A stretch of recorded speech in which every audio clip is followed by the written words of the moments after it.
The morning my manager called me into his office, he didn't offer me a seat. That was the first sign. In 4 years at Meridian Solutions, every conversation I'd had in that room had started with him gesturing to the chair across from his desk. Not that day. He stood behind it instead, hands flat on the surface, and looked at me the way people look at a problem they've already decided how to solve. I was 26. I'd joined Meridian straight out of university, taken the junior analyst role nobody else wanted, because it came with a promise. If you build something here, you'll have room to grow with it. I built something. By my third year, I was leading the digital workflow division, a team of 7 people, and a client portfolio that accounted for nearly a fifth of the company's recurring revenue. I wasn't senior in title, but I was senior in everything that actually mattered. His name was Douglas, my manager. 11 years at the company, the kind of person who'd risen not by being exceptional, but by being consistent and unthreatening. He wasn't a bad man. I want to be fair about that. He just had a particular weakness, the kind that surfaces in men when they feel their position becoming decorative. "We're bringing someone in," he said. "New addition to the team. I need you to get her up to speed." I asked who. He said her name was Paige. I didn't know who Paige was then. I found out 3 days later, when she arrived wearing the kind of confidence that comes not from competence, but from certainty that she belongs. She was the girlfriend of our CEO, a man named Richard who had built Meridian from a 2-person consultancy into a company of 84 staff, and who, I would come to understand, had recently promised Paige a role that would make her feel important. She had no background in workflow systems. She had no background in data integration. She'd done some social media work for a friend's jewelry business and taken a 6-week online course in project management. That was it. Douglas told me she'd be shadowing me. I said I understood, and I went back to my desk, and I sat very still for a long time. I want to explain something about the kind of work I did at Meridian, because it matters to what happened next. Workflow optimization sounds dry. It sounds like the sort of thing that gets presented in beige PowerPoint slides and forgotten by lunch. But done properly, it is surgical.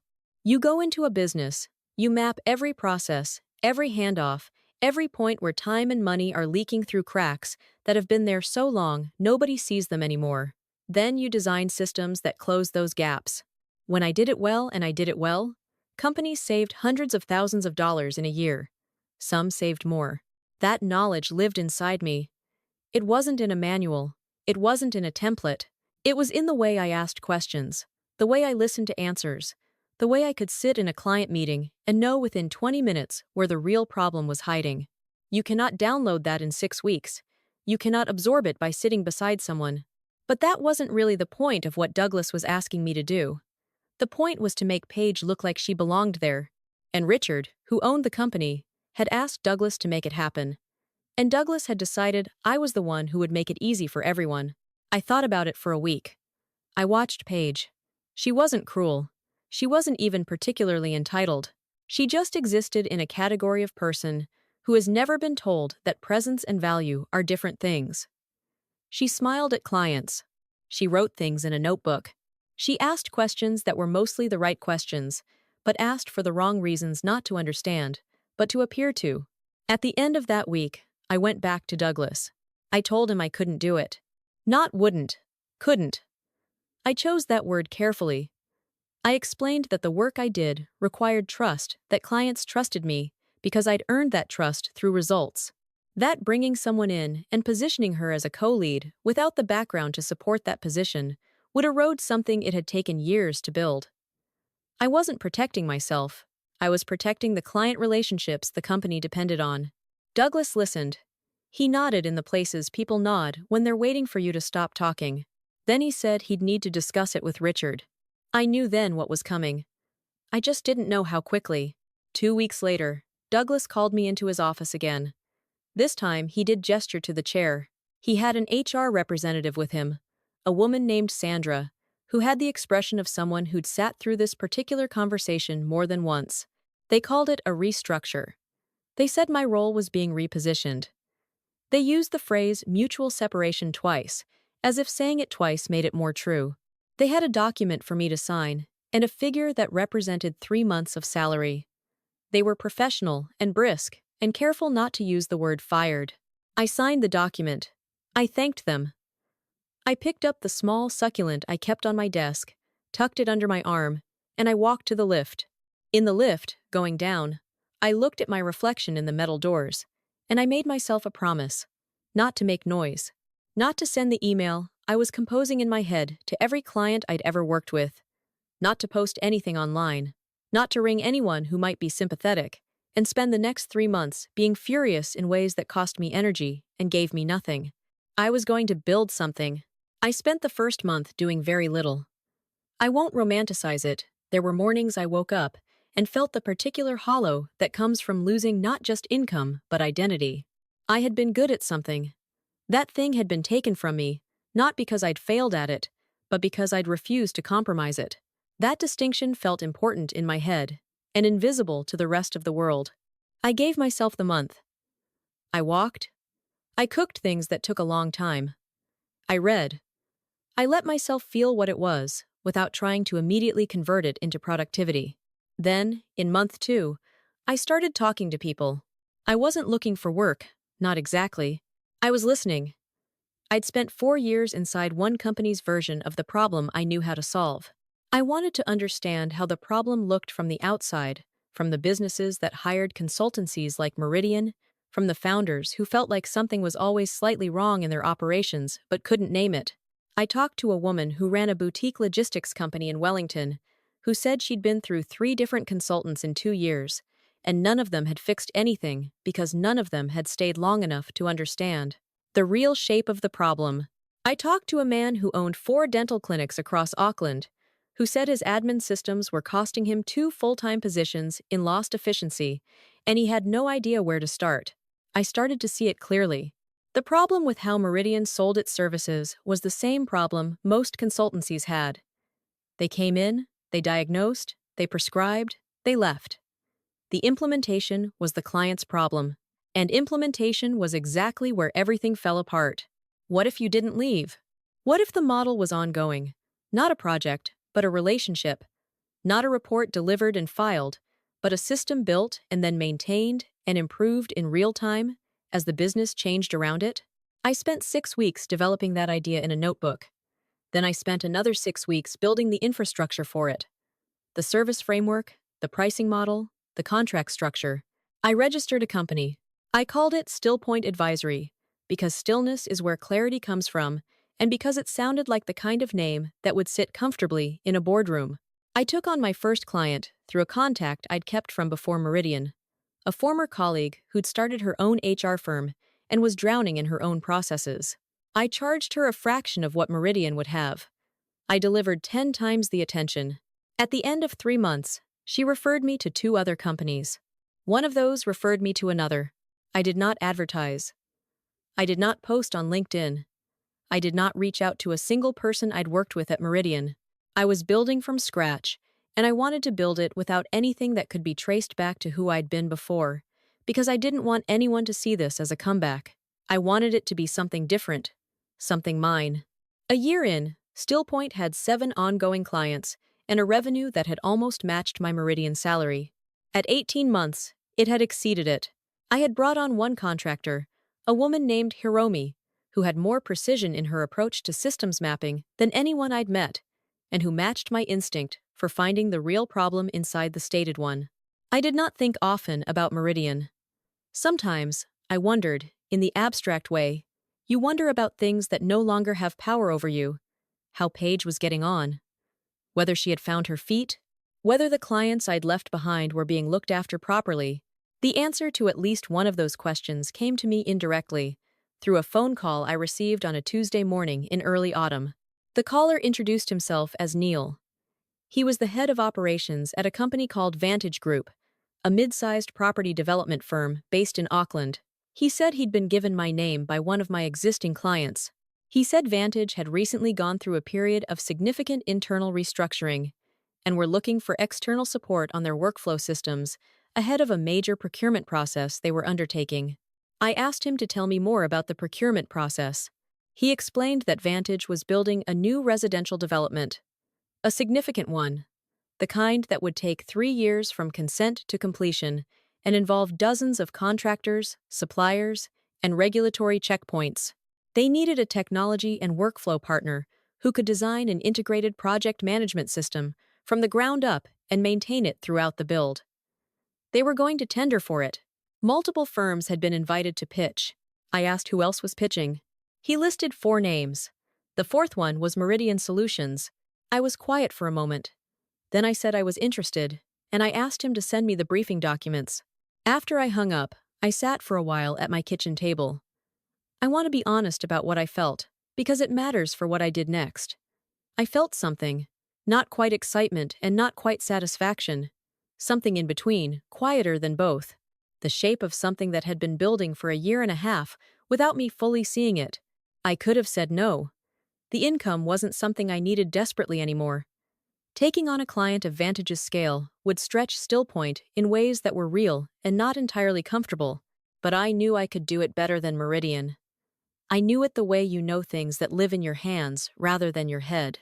And there was something else, a straightforwardness about wanting to prove it. Not to anyone in particular. To myself. I called Hiromi and told her we were going to put together a pitch. We worked on it for 5 weeks. I want to describe those 5 weeks properly, because they were not glamorous. They were spreadsheets at 11 p.m. and walks around the block when the thinking got circular, and 3 different versions of the methodology section that each felt wrong before the 4th one felt right. Hiromi had a habit of printing things out and laying them on the floor and standing on a chair to look at them from above, which sounds ridiculous, but which caught 3 inconsistencies that would have embarrassed us in the room. We didn't pitch a project. We pitched a relationship. We showed Vantage exactly what the ongoing model looked like, not a report delivered at the end, but a live system that evolved with the build. We built out a 12-week onboarding plan. We documented the contingency protocols. We priced it transparently, without the padding and the complexity that large consultancies use to make value harder to interrogate. The pitch day came on a Wednesday in late autumn. The location was Vantage's head office in Auckland, a floor of a building in the CBD, with views that would have felt impressive if I hadn't been too focused on what I was about to do. I arrived 15 minutes early. The reception area had the particular silence of corporate buildings in the mid-morning when the first rush has settled and the next one hasn't begun. I sat in a low chair near the windows and looked at the harbor and breathed. A woman from the Vantage team came to collect me. She led me down a corridor and opened the door to a conference room. There were 6 people inside. Neil, who I recognized from a brief video call we'd had the week before, 3 board members I hadn't met, a legal representative, and, at the far end of the table, Douglas. He saw me the same moment I saw him. The expression that moved across his face was complex and fast surprise first, then a kind of recalibration, and then something that settled into careful blankness. The professional mask of someone deciding quickly how to behave. Beside him sat a woman I didn't recognize. She had the posture of someone who had been in boardrooms long enough to be comfortable in them, and a folder open in front of her with a presentation I could see was Meridian's. I did not see Paige. I found out later she had left Meridian 7 months after I did. I found out still later, from someone who had no reason to soften it, that 3 of the clients I'd managed had raised concerns in the months following my departure, concerns about consistency, about responsiveness, about feeling like they'd lost the person who actually understood them and gained a process that didn't quite fit. 2 of those clients had eventually moved to other providers. The 3rd had reduced their contract significantly, but I didn't know any of that in the moment. In the moment, I simply walked to the empty seat across from where Douglas was sitting, set my folder on the table, and said good morning to the room. Neil made introductions. He thanked both parties for coming. He explained the format, 20 minutes for each presentation, followed by questions. Meridian went first. I watched the presentation the way I used to watch client sites, looking not at the surface, but at the structure underneath. The slides were polished. The language was confident. They had case studies I recognized, including one that had been mine, a healthcare client. I'd led from initial assessment through to full implementation. My name was not on the slide. My methodology was, I kept my face still. When it was my turn, I stood up, and I did not use most of the slides I'd brought. Instead, I put up a single page, a diagram of exactly how Vantage's project would unfold over the next 3 years, with every decision point mapped, every place where information would need to flow between teams, identified, and every point of potential breakdown marked in orange. I said, I built this from the briefing documents you sent me. This is what your project looks like right now, before any system is in place. These orange points are where your current structure will cost you time and money. I can show you how many, and approximately how much, if you'd like. They would like. I walked them through it. Not the solution, the problem, the exact shape of it, specific to Vantage, to this project, to the particular way their teams were organized, and the particular gaps in how information was currently moving between them. No one had done that for them before. I could see it in the way the board members were leaning forward. Then I showed them the solution. At the end, Neil asked me a question I'd been expecting. How could a two-person firm support a project of this scale? I said, because we won't be managing the scale. We'll be managing the system that manages the scale. That's a different thing. And then I explained, specifically, how. The questions went for another 20 minutes. I answered all of them. When I left the building, I walked to the waterfront and sat on a bench for a while. The harbor was doing what Auckland harbors do in autumn, gray and restless, and somehow beautiful anyway. I didn't feel triumphant.